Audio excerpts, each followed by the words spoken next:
iksi-iksi ng oras natin sa mundo, no? Minsan yung mga bagay na sana pala sinabi ko na lang kahapon. Sana pala ginawa ko na lang last week. Sana pala nakipagbati na lang ako agad. Kaya ako naniniwala pa rin ako na kapag may gusto ka, go. Huwag maghintay.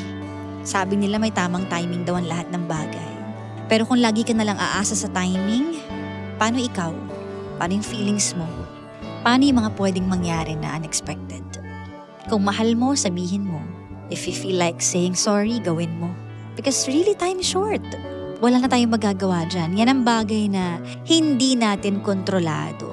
Ang orasan, hindi mo pwedeng iikot pabalik yan. Hindi mo pwedeng pakialaman yan. Tuloy-tuloy yan. Wala kang magagawa. Iikot at iikot yan. Dediretso at dediretso yung oras. Ikaw, nasaan ka sa pagdiretso ng oras? Kaya gawin mo na yung mga bagay na gusto mo talaga.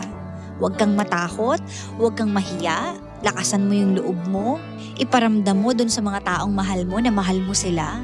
Humingi ka ng tawad sa mga taong gusto mong hinga ng tawad. If you feel like doing it, then go. Do it, say it, speak your mind, speak your heart.